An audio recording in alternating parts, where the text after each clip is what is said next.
By now, I think a lot of you have seen the video that NASA released from a phone view of the moon. One of the astronauts recorded when they were by the moon.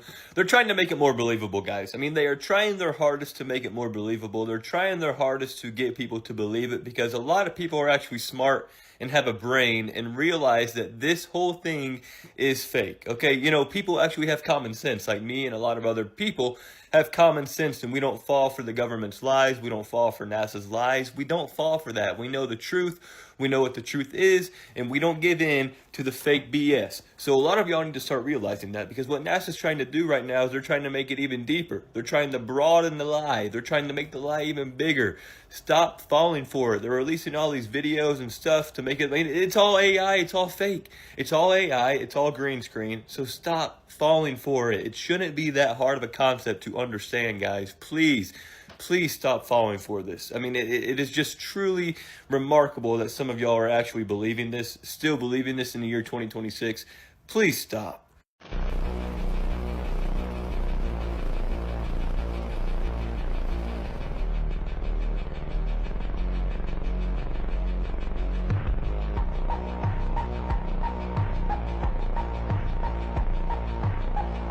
Control shifts from the ground launch sequencer to the rocket. I'm up at T-minus 33 seconds. These people sure do love that number every single time.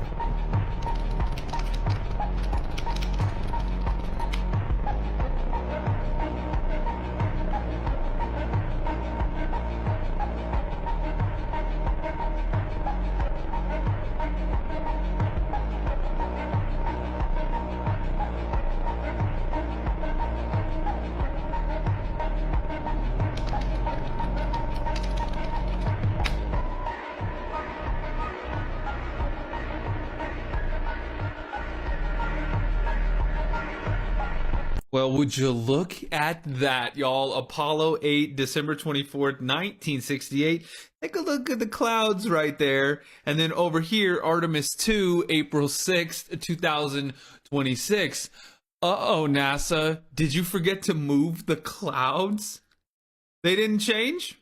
What, 58 years, something like that? And they didn't. The clouds are in the exact same formation. 58 years later. Uh-oh, NASA, you got some splaining to do. NASA warning, watch.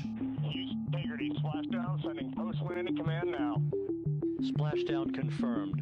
Copy splashdown, waiting on VLDR. As I start to do more and more research on going to the moon, landing on the moon, and coming back to Earth, this doesn't make any sense. I decided to look up how fast a spaceship is going entering the Earth atmosphere. According to Google, it says 17,000 miles all the way up to 25,000. You're telling me a human can withstand that type of speed? There are way too many questions for me to believe we actually, as humans, landed on a moon. It's mind-blowing to me how a spaceship can withstand that, and even a human can withstand that type of speed. Now, the other question I'm trying to figure out is, how does a spaceship slow down because of gravity? If we are entering the Earth atmosphere at 25,000 miles, won't gravity make us go faster? I need some answers here because this doesn't make any sense to me. Share this information with as many people as possible. Let them know the truth.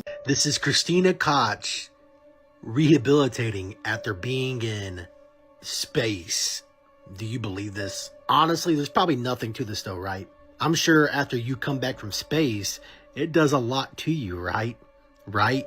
I question why she walked just fine at press events, but then we see these videos going around that she needs help walking, relearning to walk with gravity after being in space. I don't know. You can put the pieces of the puzzle together yourselves, but honestly, if you know, you know. And that's all I'm going to say about that. Come on. We all know what's really going on here.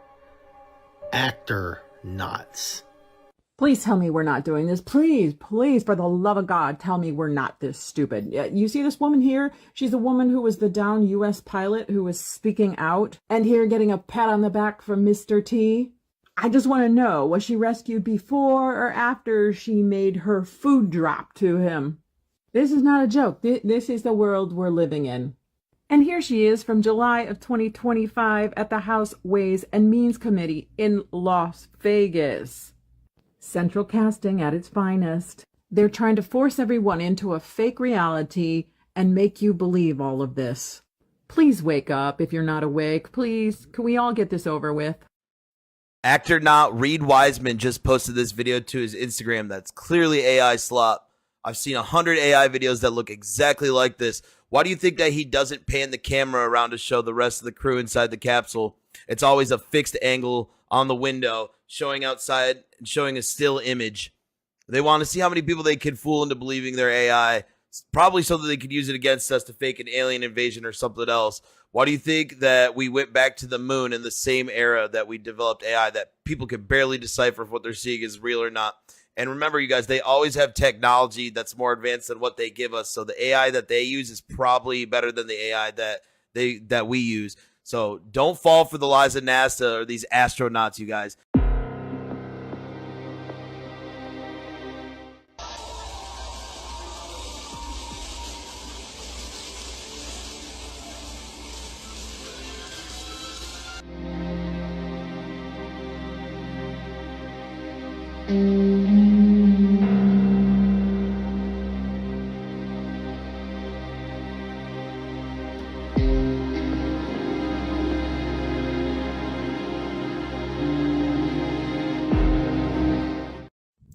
And again, you failed to answer my question. So would you like the Google answer about gravity, or would you like to look up who is the largest consumer of helium in the world and what satelloons are? Are you admitting that the Earth is an enclosed system? Or are we still going to dance around that question? If you believe gravity's real, then explain this. Pulls up three-pointer.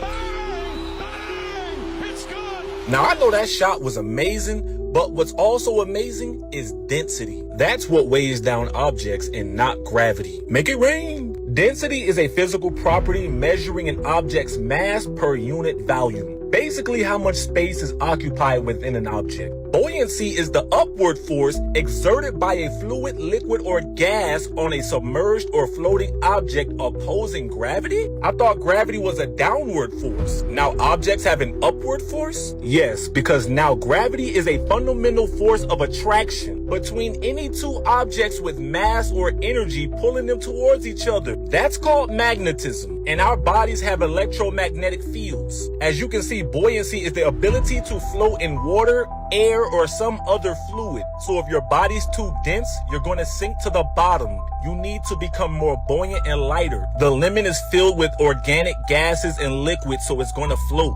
Be like vegetation, not like a rock. Okay, I've seen this video a lot. Look at that. You see how the rays kind of move out? It's called crepuscular rays. Check this out. So he takes a piece of cardboard and he cuts the little squares like that, right? Okay, and he's going to take a flashlight and check it out. From far away, they almost look straight, right? It's very, very straight. Now watch this. He's going to move it in closer, and look how they start to curve because the light source gets more local. So he's saying if the sun is billions of miles away, why would it do that? Why would it have the rays that look like that? Oh, you're gonna like this one. What you're looking at behind me is Elon Musk's Falcon 9 space launch. Now, sometimes the truth is just right in front of our face. You just gotta have the eyes to see. Check out the rocket launching into space. Or could it be the firmament that it's hitting off of? Oh, it just ricocheted like water when you skip a rock. Off of the firmament is what I believe. Watch it as it reconnects with the water right there. Boom. Now, doesn't that look like something that we've seen before? Like a boat riding over water? Water coming off the end of the rocket? Sometimes the proof is right in front of our eyes. Sometimes you just can't believe what we're told. You just gotta look further into it. And I choose to look further into what the Bible says. The firmament. Come on, I know you see it. You know, to me, you're either a Bible believer or a NASA believer. Y'all need to look up Genesis 1:6-8 if you're not familiar with the term or the description of the firmament. You need to look it up, go down that rabbit hole, and you'll understand what I'm saying or what I'm trying to say. And also look up. So when the history of this mission is written, what would you hope it says? I hope they forget all about Artemis too. Why is that? We, as a crew, and I think that's a little bit extreme, but we talk about our legacy being enabling the future missions, and all the way from Artemis 3 to Artemis 100 to missions to Mars. Completely agree. But you're the first step. They want Sean to forget about it, bro. But watch what's coming next. It gets pretty extraordinary from Forget here. about it. Y'all want to know what NASA really means? Never a straight answer, and that is the exact truth of what it means. You have an agency right here that is getting $25 billion a year from the government in funding to literally lie to your faces, and a lot of y'all still believe the lies and the BS. Y'all need to stop, because NASA is not telling the truth. They will never give you a straight answer. As I said, never a straight answer, okay? They're giving you all these AI videos, all these green screen videos of the moon trip that they keep having. It makes no sense. It doesn't add up. All this scientific stuff that would make no sense at all to be real or to be true. It's just a whole crock of crap. I mean, just please believe me for a second. I'm just trying to help some of y'all out that are trapped in the government NASA suckhold is what would I call it? The suckhold. You're in the suckhold right now. Okay, you're stuck. Your brain is foggy. You don't know how to think for yourself. But step out of that for a second and actually think for yourself and have some common sense and stop falling for the NASA and the government. Never a straight answer. Okay, please stop it. What's the scariest moment of the journey? Scariest. It didn't happen. It could have been scary. We went down and we watched you guys land on the moon, No, which you was didn't. No, you didn't. what? Because there wasn't any television. There wasn't anybody taking a picture. You watched animation. See, you associated what you saw with. I have very hazy memories. Yeah, I know. Well, what we saw was we all were gathered around the old rooftop radio and listened. Talking about how many feet we were going to the left and right, and then I said contact light, engine stop. It's and a few exciting. other things, and then Neil said, Houston, Tranquility Base, the Eagle has landed. Man, how about that? That was very exciting. Not a bad line. Yeah. Then we had predicted.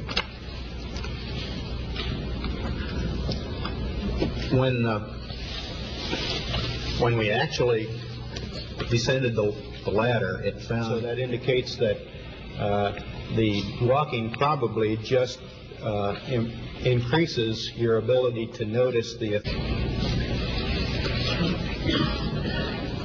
a double picture. It's actually a stereo picture of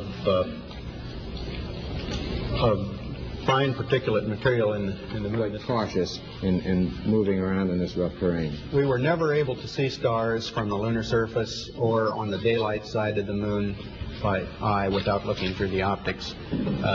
I don't recall during the period of time that we were photographing the solar corona what stars we could see. I don't remember seeing any. Neil, you were a little bit concerned, you said about... Look at the photo. You say that's me? Okay. Check out the name badge.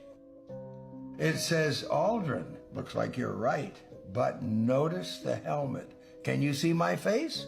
No. This is a secret I've been keeping for almost half a century. On July 20th, 1969, Neil Armstrong and I pulled off humanity's first extraterrestrial prank. Sorry, Fox News is trying to say that this is one of the downed pilots. that was rescued. That's the DoorDash lady. Look, pilot, DoorDash. Pilot, DoorDash. NASA. Hey, man, you know, they film all that stuff in a Hollywood studio. We really didn't take a moment. Anyway, folks, I'm tired.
Of our racing beats, streetlights flicker in the dark. We are sharks in a world of sparks. The flat Earth map dates back over 1,000 years. This map is credited to being created by a Persian astronomer. His name was Al-Biruni and he lived between 973 AD to 1048 AD.